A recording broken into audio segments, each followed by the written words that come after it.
Hi everybody, it's Claudia from Create with Claudia, and today I'm going to show you how to put together clue number 8 of the Cotton Cuts Piazza Puzzle Mystery Quilt. So stick around.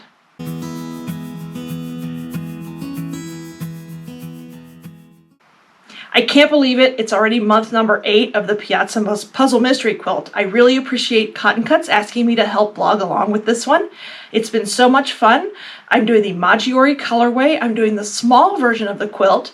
So it goes, my tips and tutorial go for any of the colorways, but mine is the Maggiore, which was red, white, and blue.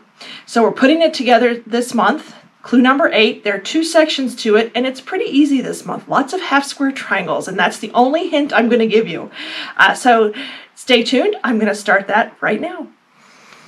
Alrighty, here we are. Here's my clue number 8 envelope. I have my color chart, which is oh so helpful, and I've suggested before, don't forget to keep that by your side because I need it. Here's my clue. I printed it out. I'm doing the small version. Doesn't look too tough this month. There are 2 sections. It's clue number 8, and there are 2 sections, and you're going to do 2 of each section. So there's an 8A and an 8B. So I'm going to open this up and get started. I have never had a problem with there not being enough fabric or missing some pieces. And it looks like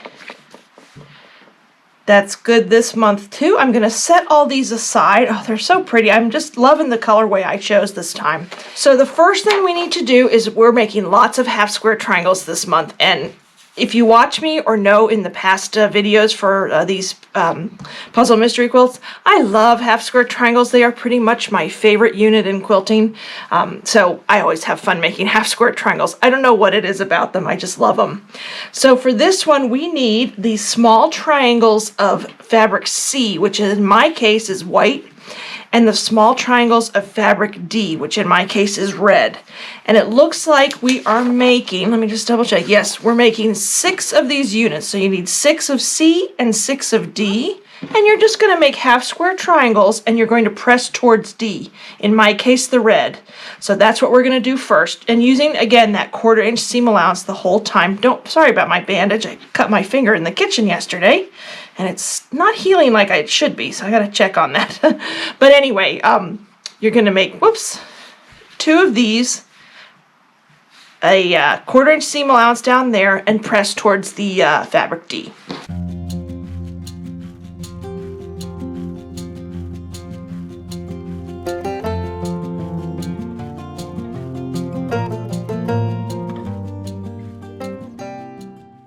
Alrighty, here they are, nicely pressed. They're the right size. They should measure 3.5 by 3.5, and I'm just going to check them really quickly. Yep, they measure. Again, I have had no problems. These are all pre-cut, these pieces. So it comes together like a dream as long as you use that 1/4 inch seam allowance. So I'm going to set these aside for now. And the next thing I need to make are 2 more half square triangles, and this time with fabric E, which in my case is this blue pinwheels. And then fabric C, so the other 2 white ones. So you're going to make those like this, and you're going to press this time towards fabric C, and you only need to make 2 of those this time. Alrighty, so here these are, these 2 squares, and the next thing we're going to do is join a couple of these. Let me pull 2 of these back of the first ones we made, and we are going to join them like, let me make sure I'm doing this right. I have to look at my, here we go. Okay, so you're going to do fabric C, fabric E, fabric D, and fabric C. And you're going to make 2 units that look like that. So you're almost going to look like you're starting to make a sash there. So that's the first thing we need to do, and you're going to do that 2 times. I'm just going to put these right sides together, line them up. I'll probably pin in this case just so it doesn't shift. Just 1 pin right in there.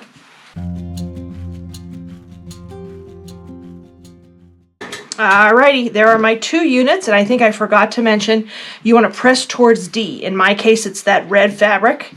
Get that fuzz off, but yeah, you're going to press towards D. All right, so the next thing on the list is we're making 2 half square triangles with fabrics E and fabric D. So they're going to look like this. Using a lot of this red this time. I love that red. It's really zingy. I love it. And if you look closely, I don't know if you can see it. I've shown you that before. It has a little bit of glitter in it or bling in it, which is really pretty. Maybe you'll see it better in the light. Anyway, it is gorgeous.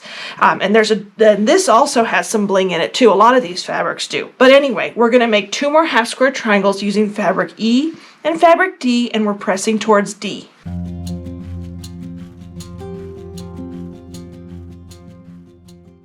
Alrighty, here are these 2 squares.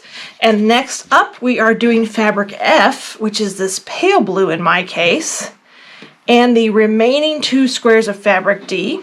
So, and you're going to do 2 of them again. Like so. And like so. Very easy this month so far.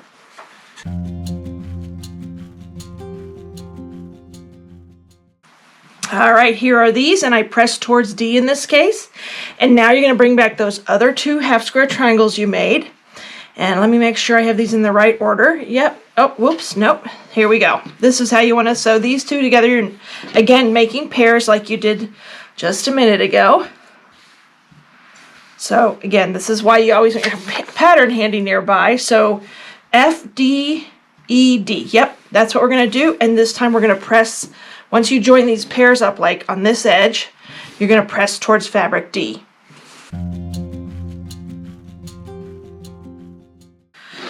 Alrighty, here we go. Here are my 2 strips. And let me just confirm one more time. Yep, they are the right way. We're going to set those aside. And then last but not least, you remember we did those, we had some half square triangles left earlier. We are going to sew those into 2 pairs again. We're just pairing these all up. Whoops. Just like that. So 1 to the top, like that, with that 1/4 inch seam allowance. Alrighty, here are these. Making sure I have them, whoops, like so. There we go, that's what they look like. And now we're going to pull over these strips of fabric E. You have 2 of these. Nice big piece. And on this one, you're going to add, you're making 2. Let me move this over a little bit so I'm doing this correctly. You want your fabrics to look like, this is how they're going to be laid out. This is your fabric E, and you want your D triangles touching that. So it almost looks like you're starting sort of an arrow. So you're going to sew along here. Here's my tip for you. Sew on this side so you can see. Now the pressing covers it, but you can also take a peek and see where that joiner is, where the seams cross. And that would, if you sew right on that or just a hair that way, you'll get a nice sharp point. So we're going to do that 2 times. And I would definitely pin here just so it doesn't shift.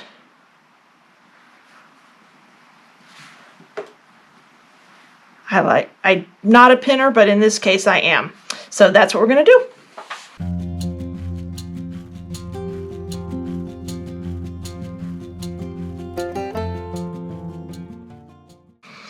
Alrighty, so here we go. Nice. I like my points. We're happy with that. So the next thing we're going to add are those strips that we did earlier. I'm going to pull these back. So let me make sure I do these correctly. I'm just going to show you on one, but just remember we're doing it 2 times. So you want to put the strip that, let me make sure. Yeah. Okay, this is correct. Okay. On the top, so the arrows are pointing, or these half square triangles are pointing this way. You want to put the strip that had fabric D, fabric F, fabric D, and fabric E. And then on the bottom, let me make sure, I always like to double check. Whoops, there we go, like that. So see all those, in my case, the red triangles, these fabric Ds are all the same side. So this is how I'm going to do this. I'll do one, press it, and show you how to add it, show you what it looks like, excuse me. And there is a point here that you definitely want to pin with because you have like 4 seams coming together there. So I'm going to do this top one first. And then And I always pull this back and peek to make sure it's pretty good, and it is. Hopefully you can see that. Now I will pin, a lot of times when it's a seam like that, I actually will, whoops, throwing my pins around here. That's not good. I will actually pin 2 times in the front of that point and in the back. It depends on how tough it's going to be. Today I'm just going to put one right there really carefully and then sew along that edge. And we're going to do that 2 times with both of them.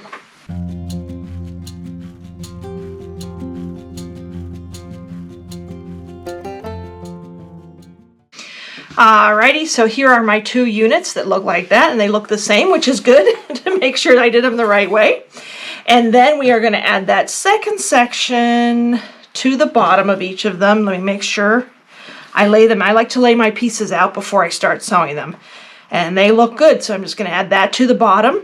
I forgot to mention this one, you're going to press up to that short, that pair that you just added. So you're going to press up on both of those. And then for this one, you're going to press down towards this pair. And I just realized you probably couldn't see that. I had pulled it down off my monitor. For this bottom pair, you're also going to press down towards this pairing here.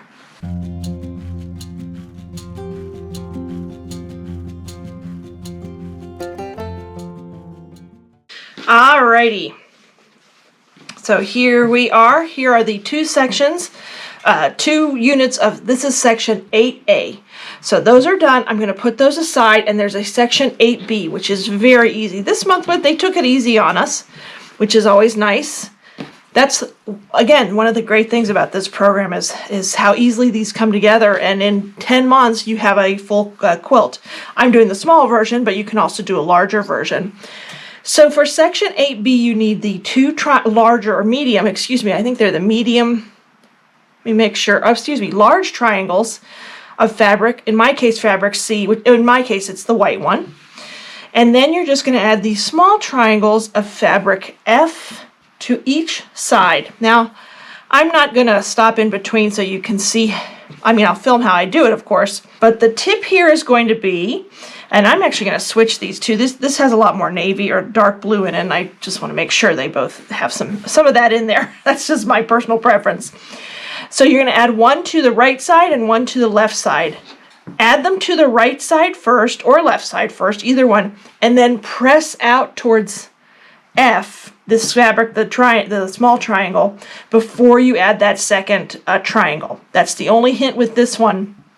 They come together really easily, but you have to press this one out before you add the second one.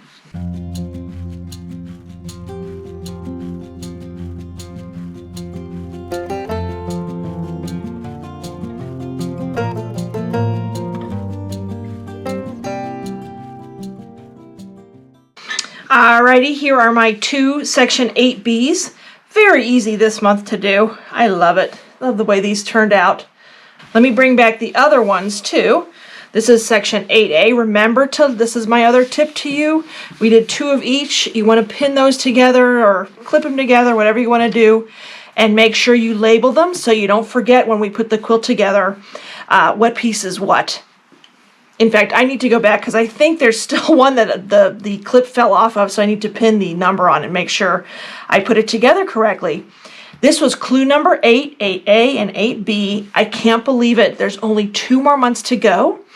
And I believe, I'm not 100% sure because I actually don't know, that in month 10 we put it all together. So probably there isn't a ton of small piecing in month 10. I don't know. Again, I see it when you see it.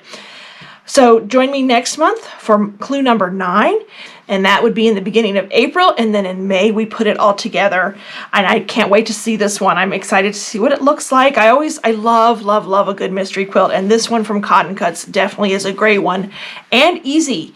Again, I'm doing the small version of the colorway I'm using is Maggiore, and this was their Piazza puzzle mystery quilt. I know it's a mouthful. So I hope to see you next month, and say hi in the comments. I love it when you say hi. Also, make sure to subscribe. I do all kinds of free tutorials, tips, that kind of thing. And if you go over to my website, you can sign up for my email. I give all kinds of things over there too. So thank you so much for watching today and have a great day.